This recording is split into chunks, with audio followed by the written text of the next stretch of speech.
And it's kind of just more of a situation of when will the bad men go away? For my entire life, I've had to watch the New England Patriots dominate, right? Like, they had 2 dynasties. A dynasty is typically winning 3 championships either in the span of 3, 4, 5 years. That's what a dynasty is.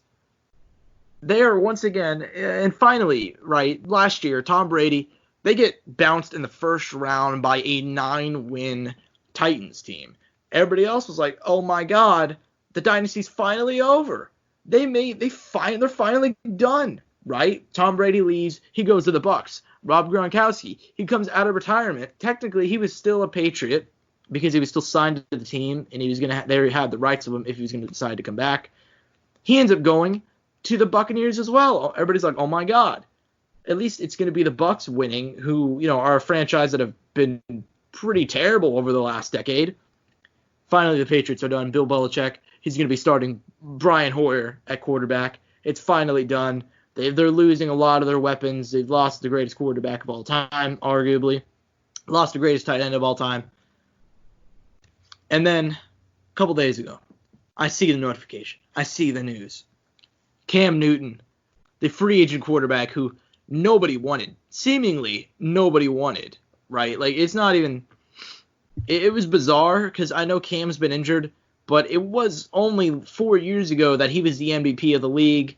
And even then, in 2018, 24 touchdowns, 13 interceptions, 68% passing, 500 yards on the ground. I don't need to go into all of his stats, but still, very solid quarterback. Last year, he was super injured, only played 2 games, but still, very solid QB, multiple-time Pro Bowler, former MVP. Been in the playoffs tons of times. I just get the notification that the Patriots signed him. Heartbreaking. They signed him for $1 million. Not only are they getting Cam Newton, they're getting Cam Newton at a point when they can still sign other free agents because they signed him for pennies on the dollar. Absolutely insane. Very heartbreaking. Angel, I know you're not the biggest NFL guy, and I kind of like talking about the NFL because you honestly, like, you're not the most educated guy, but even then, like, you can see, I'm sure even you understand how big of a deal this is. I taste your anger, Josh. I taste it. I taste it through I hear it. I taste it. I literally taste it in the air. I feel your frustration. Your frustration is becoming my own. I mean, I hope so, man. Well, here's the thing, right? They signed him for 1 year. Decent chance the NFL doesn't happen this year. So you know it's bad when I know it's a big deal and I don't watch football. I saw that and I'm like, man, you've got to be kidding me. That's why I brought it up to you. I'm like, Josh, isn't this a big deal? Yeah, it's like, and now we're seeing people are like, you know what, they're right back in Super Bowl talks. And I'm like, God damn it. Hopefully not. And they're going to San Antonio Brown again? Like, no, I'm just kidding. Dude, I'm glad you brought that up. I saw that Antonio Brown is in talks with teams. With who? What are his big ones that we've heard? I saw it was 2 teams. I can Google it very quickly. But I saw that, and I was really, really happy because, for better or for worse, the man's crazy, but he's very good at football. He's also very good. He's a Hall of Famer, and he's only 31. The dude is one of the most accomplished.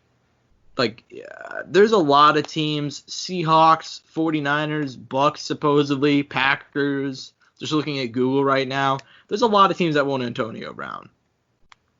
Is there any team you think he would fit best with? I know that's not what you want to hear, Josh. I know that's not what you hear, but you know what I'm saying.